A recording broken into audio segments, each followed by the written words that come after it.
Bonsoir à tous, je suis ravie de vous retrouver pour votre rendez-vous quotidien de la culture sur France 5. C'est Entrée libre et au sommaire de votre édition du week-end, 2 hommages à une de nos actrices les plus populaires, Annie Girardot, et puis la plus grande star du ballet, Rudolf Nureyev. La pièce Cyrano de Bergerac qui est reprise dans 2 théâtres à Paris. Et puis enfin notre invité de la semaine, Jamel Debbouze, qui est à l'affiche du film La Vache. Mais tout de suite, Stéphanie Cabre récapitule l'essentiel de l'actualité culturelle de cette semaine. C'est la une. Amour, paix et rock. Cette semaine, ils ont voulu terminer leur concert du 13 novembre. Mardi soir, les Eagles of Death Metal étaient à l'Olympia à Paris, 3 mois après la tragédie du Bataclan. Le rock plus fort que tout, un concert pour ne pas oublier. Let's take a moment to remember. Dans la salle, de nombreux rescapés du Bataclan entre thérapie et défoulement. Jesse Hughes et son groupe en tournée, le 2 mars notamment à Nîmes ou encore le 7 à Lille. Mercredi, carnet noir dans le monde du 7e art avec la disparition du cinéaste polonais Andrzej Zulawski qui s'est éteint à 75 ans. Provoque et novateur. Pour l'époque, on lui doit le sublime L'importance est d'aimer en 75 avec Romy Schneider et plus d'une dizaine de longs métrages dont L'amour braque avec Sophie Marceau, son ex-compagne, ou encore Mes nuits sont plus belles que vos jours, mais aussi Possession, prix d'interprétation pour Isabelle Adjani à Cannes en 81.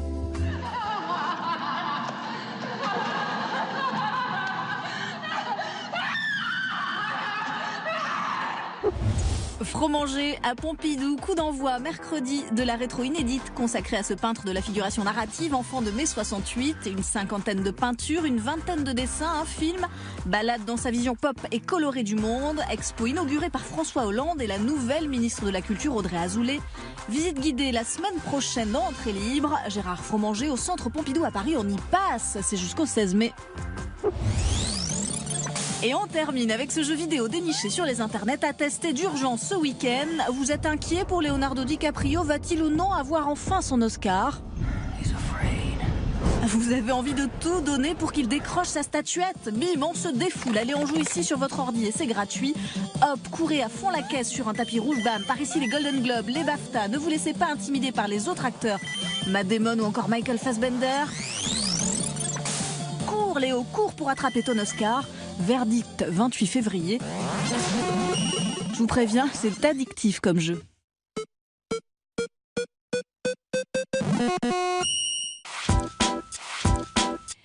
À la une d'Entrée libre, l'une des actrices françaises les plus populaires, morte il y a 5 ans, c'est l'immense Annie Girardot, à qui est consacrée une soirée sur France 3 lundi. Ultra douée, passionnée, généreuse, elle donne à tout, au cinéma, aux réalisateurs avec qui elle tourna, Visconti, Lelouch, Audiard et aux hommes de sa vie. Annie Girardot a vécu le succès foudroyant, puis l'éclipse relative et la maladie et la mémoire qui sombre. Personne n'oubliera avec quel mot déchirant elle reçut un César en 1996. Alexia Gaillard. Je ne sais pas si j'ai manqué au cinéma français, mais... à moi, le cinéma français a manqué. Quand Annie Girardot reçoit le César de la meilleure actrice dans un second rôle en 96, c'est la comédienne oubliée par le cinéma qui parle. Annie Girardot a pourtant été l'une des actrices les plus populaires du cinéma français. Une centaine de films, une quarantaine de pièces de théâtre. À la fin des années 70, elle est l'actrice la mieux payée et la préférée des Français. Une carrière qui débute au milieu des années 50 par la Comédie Française.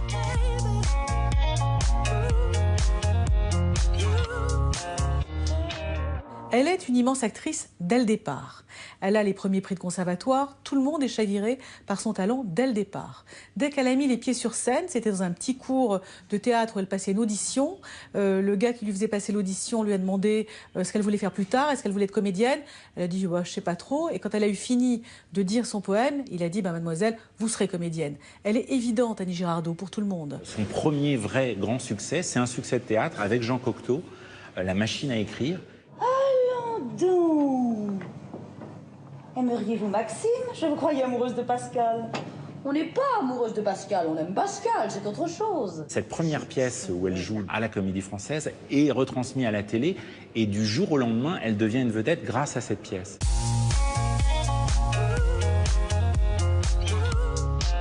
La rencontre la plus importante après Cocteau, c'est Visconti qui l'a fait débuter non pas au cinéma comme on pense souvent, mais au théâtre.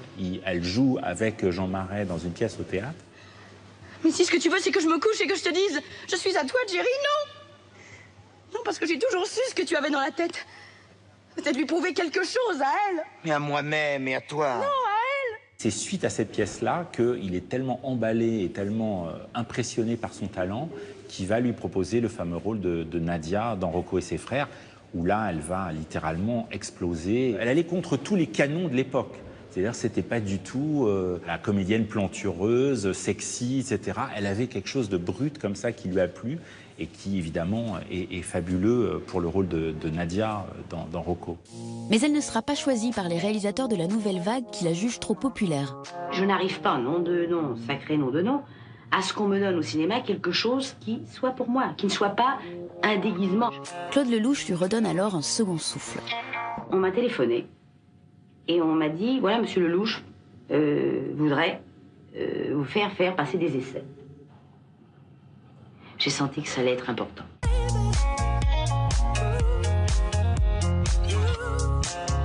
C'est presque sa nouvelle vague à elle, c'est-à-dire que il lui a offert, avec Vivre pour vivre et quelques années plus tard, Un homme qui me plaît, il lui a offert une espèce de nouvelle jeunesse au cinéma parce qu'elle était quand même cantonnée dans une espèce de cinéma comme ça en noir et blanc des années 60, un peu vieillot, même si elle a fait des très beaux films dans cette période-là.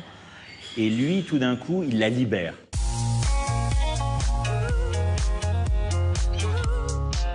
Un des films majeurs de sa carrière, c'est Mourir d'aimer, qui est inspiré d'un fait réel, l'affaire de Gabriel Russier, qui avait vraiment marqué la France à son époque. Cette professeure qui est tombée amoureux d'un de ses élèves et qui s'est suicidée donc parce que toute la France était divisée en deux et elle a été évidemment condamnée pour être sortie avec un mineur. Annie Girardot a incarné cette femme et je pense que ce rôle-là vraiment a marqué sa vie parce que les Français se sont complètement identifiés à elle. Mourir d'aimer, c'est le film qui la transforme en star. Parce que ça va être un immense, immense, immense succès. Et elle va changer les mentalités. Elle a un côté transgressif, Annie Girardot. C'est quelqu'un qui transgresse les codes et qui fait évoluer la société. Elle est un petit peu à la proue du féminisme. Dans les années 70, Annie Girardot enchaîne les films jusqu'à 6 ou 7 par an. Elle est un produit que l'on s'arrache pour faire des entrées. Début 80, l'actrice se met en retrait du cinéma et commence une longue traversée du désert.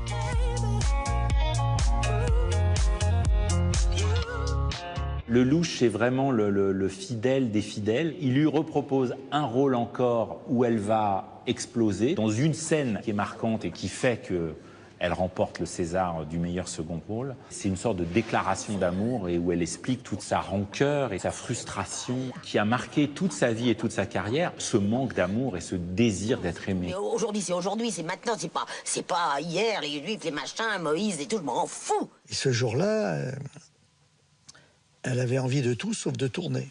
Et elle était tellement pressée de partir qu'elle a fait peut-être la plus belle scène de sa vie. Moi, j'ai rien eu de tout ça, tu comprends. Alors toi, peut-être t'as eu tout ça, peut-être très bien. Moi, je suis une conne, je suis vulgaire, je suis tout ça, mais moi, ce que je voulais donner, je voulais donner. Alors m'emmerdez pas. Et maintenant, la quintessence du théâtre, la pièce qui allie le romanesque, la poésie du texte et la pureté du sentiment, Cyrano de Bergerac. Et c'est avec bonheur qu'on peut la revoir dans 2 salles parisiennes en ce moment, à la Comédie Française avec l'émouvant Michel Villermoz, dans une mise en scène brillante de Denis Podalides, et puis au Théâtre de la Porte Saint-Martin avec la fougue et le panache de Philippe Torreton. Pourquoi le personnage d'Edmond Rostand nous émeut-il toujours autant? Les réponses de Benjamin Courtadon. Superstar du répertoire français, rôle monstre et chouchou du public, Cyrano de Bergerac, la création de Edmond Rostand en 1897 est partout. Bande dessinée, cinéma, théâtre ou ballet, ils l'ont tous joué, Gérard Depardieu, Jean-Pierre, Jacques Weber ou André Serrano. Un cap, un pic, une péninsule, en ce moment à la Comédie Française dans une mise en scène de Denis Podalides. Au théâtre de la Porte Saint-Martin, joué par Philippe Torreton qui reprend son rôle couronné d'un Molière il y a 2 ans. Je vous préviens, cher Myrmidon, qu'à la fin de l'envoi, je touche. Entrée libre a convoqué tous deux go spécialistes, interprètes et metteurs en scène pour décrypter et comprendre pourquoi les aventures du plus fier des Gascons sont entrées dans la légende. Et il y a, je crois, dans la pièce, un secret, peut-être un secret de fabrication aussi, qui est ce personnage chimérique que constituent Christian et Cyrano. Cet amour à trois. Roxane, en fait, elle est amoureuse de la voix de Cyrano dans le corps de Christian. Je vous parle en effet d'une vraie altitude. Certes. Et vous me tueriez si de cette hauteur, vous me laissiez tomber un mot dur sur le cœur. Je descends. Non. Grimpez jusqu'ici, alors vite. Non. Et cette invention poétique de celui qui se fait aimer sous le masque de la beauté d'un autre, c'est une invention mythique et une invention qui nous fait toujours rêver. Et que dans toute situation amoureuse aussi, quelle que soit la beauté de la personne, on cherche un Cyrano qui nous soufflerait les paroles qui achèveraient de conquérir la belle. Inspiré d'un personnage réel, Savinien de Cyrano dit de Bergerac, romancier français fantasque du XVIIe siècle, Cyrano, le personnage, c'est avant tout des idéaux, que dis-je, du panache. Il est libre, c'est un homme libre, il se contrefiche des apparences, la sienne, celle de son vêtement. Enfin, c'est un personnage qui est à la fois très romantique, très contemporain, et je crois à qui beaucoup de gens ont envie de ressembler, quoi. Cyrano, pièce fleuve, rôle monstre avec ses 1600 vers requiert des acteurs qui savent tout faire. Déclamer, aimer, se battre. Quel est le plus gros défi pour un acteur? La parole à Jean-Pierre qu'il a interprété plus de 400 fois. Le voilà donc, ce nez qu'il est trait de son maître a détruit l'harmonie.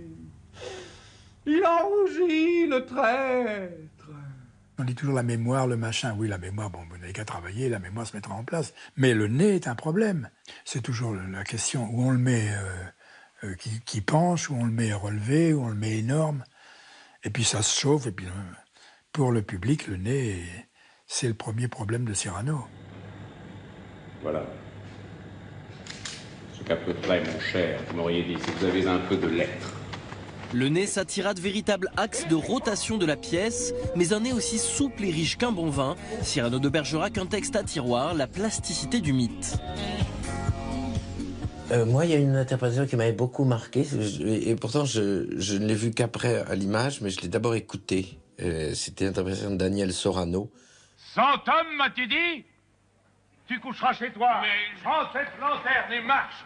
Je te jure que c'est moi qui ferai ce soir ta couverture. Et qui était magnifique parce qu'il avait mis un accent sur le Cyrano mélancolique. Et puis il y a quand même celui de Depardieu. Il a cette espèce de timidité sous le colossal aspect. Je trouve qu'il incarne assez joliment cette complémentarité du personnage qui est à la fois exubérant, magnifiquement romantique, et qui en même temps est un grand émotif. Et j'aperçois soudain l'ombre de mon profil sur le mur du jardin. Mon ami, j'ai de mauvaises heures de me sentir si laid parfois. Le film avait recouvert, enfin le film, je parle, l'imagerie avait recouvert la réalité du texte et ses enjeux. Quand j'ai découvert finalement cette histoire tout à fait faustienne, puisque Rostand, on le sait, a écrit la pièce à 29 ans, après avoir traduit le Faust de Goethe. Et donc j'ai abordé Cyrano comme ce pacte faustien qui emmène les deux protagonistes masculins principaux à la mort. Pour moi, c'est un grand blues, cette pièce. Avant d'être une Marseillaise version théâtre, c'est un blues, c'est un parcours d'échecs. Ce sont des gens qui se ratent, qui meurent, qui se meurent de ratage.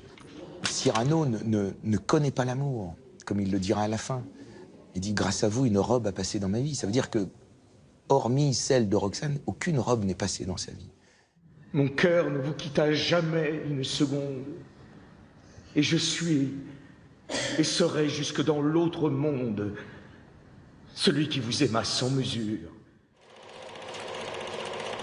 Entrée libre rend hommage également au plus grand danseur de tous les temps, Rudolf Nureyev, dont la première autobiographie est enfin traduite en français. C'est la découverte passionnante des mots du jeune artiste né dans une famille très pauvre qui va faire preuve d'une force de caractère hallucinante pour devenir étoile au Kirov et puis fuir ensuite l'Union soviétique lors d'une tournée en France. La jeunesse du bouillonnant Rudolf Nureyev par Benjamin Courtadon.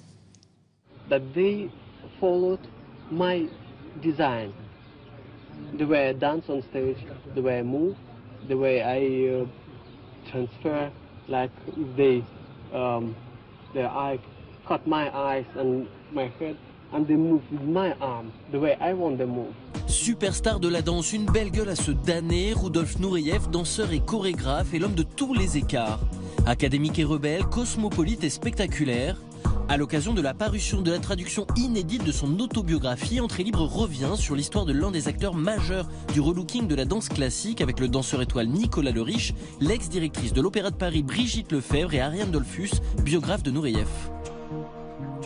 Il a fait partie de ces grands interprètes masculins qui ont participé vraiment à la revalorisation de la danse masculine. C'était un chat extraordinaire lorsqu'il dansait, avec une aura et un charisme très très particulier.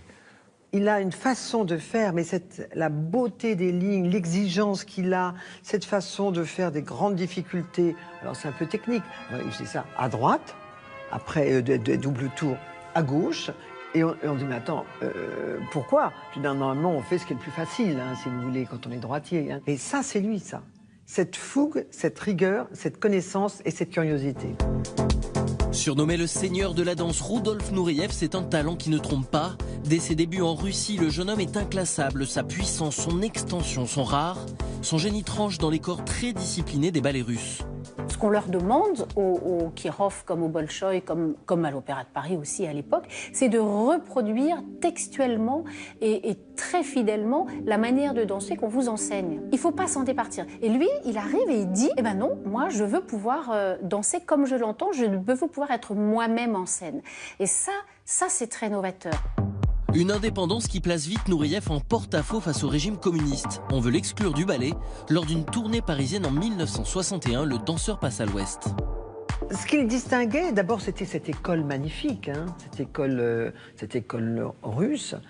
Mais il l'a quitté assez rapidement pour découvrir d'autres choses. Donc il a un peu en lui sa force personnelle et puis cette synthèse qu'il a fait avec l'école anglaise. Il est allé aussi aux États-Unis, mais il s'arrête jamais, lui, parce qu'il sait ce qu'il veut, lui.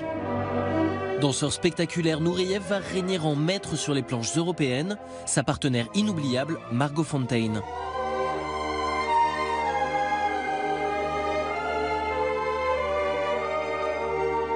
À 26 ans, sa première chorégraphie est une relecture du Lac des Cygnes, figée jusque-là dans l'ultra-classicisme du chorégraphe français Marius Petipa. Ce que j'ai ajouté, c'est un rôle masculin pour moi-même. Car au temps de Petipa, le rôle du prince était tenu par un premier danseur de plus de 56 ans. Il ne pouvait plus danser. J'ai pris la liberté de ménager des variations pour hommes, qui contrebalancent les rôles féminins de la princesse Aurore, et des faits. Il était très très attentif à tout ce qui pouvait être la technique de danse pure, mais aussi au fil narratif du ballet.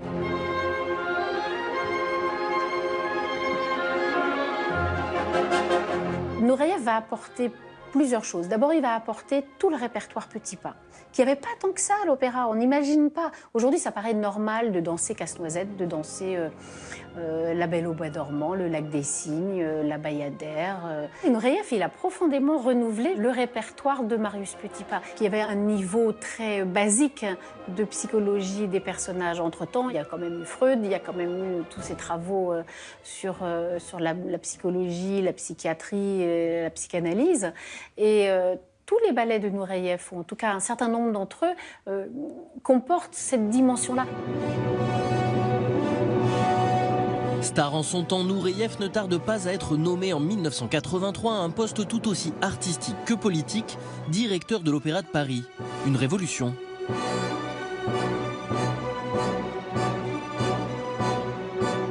Nureyev a rendu l'Opéra de Paris non seulement sexy, mais alors connu internationalement. Nureyev va emmener l'opéra quasiment chaque année aux États-Unis.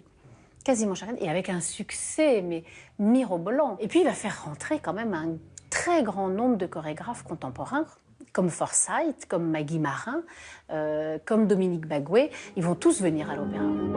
Un directeur visionnaire et pris de liberté, mais un directeur atteint sa chair. Malade du sida au début des années 80, Nureyev laissera le monde de la danse orphelin en 1993.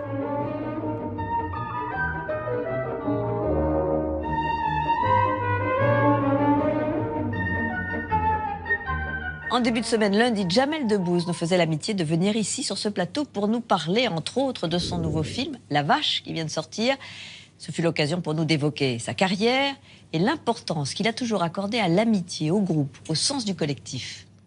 On peut même pas rigoler au commissariat de police, c'est pas toi, hein. Jamel, 41 ans, toutes ses dents et quasi 25 ans de carrière. Humoriste, acteur, producteur, ça va bien la vie. Hop, shooting avec Jacqueline à La Vache au Festival de l'Alpe d'Huez. Tiens, ça me rappelle un film. La Vache et le prisonnier. Clic-clac, photo de famille, car ce garçon aime les gens et les vaches. Au tout début, il y a Jamel en solo, mais il a le sens du collectif. Jamel, c'est une histoire de bande. D'abord, la bande de Trappes. C'est là que Jamel découvre l'impro avec son papy chéri. Dans l'équipe, on a retrouvé une certaine Sophia Aram, tiens, déjà fan absolue. Jamel Debbouze, tank. Nous on aime Jamel Debbouze. Toujours à Trappes, le copain de quartier de Jamel s'appelle Omar Sy, qui l'embarque avec lui à Radio Nova. Omar, il joue les faux auditeurs pour Jamel. Je faisais des petits business là, les antilopes, les prostituées là. C'est là qu'il rencontre Fred. Bam, la suite on la connaît, Jamel, Omar et Fred. Excusez-nous pour cette intrusion, ils ont pas fait exprès. Mais aussi Eric et Ramsey, fin des années 90, Esprit Canal et tu là, oui, Debbouze y fait son cinéma. Dis-moi pas que c'est pas vrai. Mais pas que la télé. Jamel séduit aussi le 7e art. Une vingtaine de films et quand il gagne des prix, il se la joue pas perso, non, il partage. 2006, Indigène fait le buzz à Cannes. Le Jamel se produit partout. Bonsoir Baraquette. Il a même créé son théâtre, sa troupe à son image, le Jamel Comedy Club, sa pépinière d'humoristes. Alors cette année, on a décidé de garder les meilleurs. On vous le dit, il joue collectif, Jamel. Et même pour le bien de la cité quand il incite les jeunes à aller voter comme ça en 2011. Bonjour, Bob Marley, chanteur de reggae. J'essaie de me servir de ma notoriété à bon escient pour faire prendre conscience aux gens et aux gens influents qu'il faut absolument que les choses progressent. Voilà pourquoi je suis là. No more I'ma cry. Alors Jamel Debbouze, à 40 ans, vous êtes devenu un acteur et producteur très populaire, on le disait. De quoi êtes-vous le plus fier quand vous regardez ces images? Est-ce que c'est par exemple d'avoir aidé des jeunes et d'avoir trouvé de nouveaux talents? Ça, je l'ai pas calculé, je l'ai fait naturellement. Je viens d'une famille nombreuse. Naturellement, on a appris à manger dans le même plat. Ouais, oui. On n'avait pas le choix. Et on a cette espèce de sens de la solidarité inné. Et puis ensuite, ce sont les associations qui m'ont donné mes premières scènes. Encore une fois, le résultat d'un collectif, quoi. Sans ce groupe de gens, je ne serais jamais monté sur scène. Et puis, une fois que j'ai rencontré des talents, j'ai eu envie de m'associer avec eux parce que c'est très agréable. Au fond, c'était une démarche assez égoïste. Il n'y avait rien de généreux là-dedans. Et aujourd'hui, c'est le Jamel Comedy Club ou le Marrakech du Rire. Ça m'apporte de la joie, évidemment, mais ça me nourrit vraiment artistiquement. Donc, franchement, l'élan s'est fait naturellement. Et aujourd'hui, c'est vertueux, donc on continue. Vous avez fait beaucoup de comédies et vous avez aussi fait des films engagés. On a vu Indigène, il y a eu ce prix à Cannes. Est-ce que vous pensez que c'est important de mettre aussi votre popularité, votre notoriété au service de certaines causes? Oui. Oui, parce que une fois qu'on a pris beaucoup de plaisir à monter sur scène, une fois qu'on a pris immensément de plaisir à faire un film qui a fait rire plein de gens, je dis pas qu'on a fait le tour, mais on a vécu cette sensation. Donc j'ai l'impression qu'après...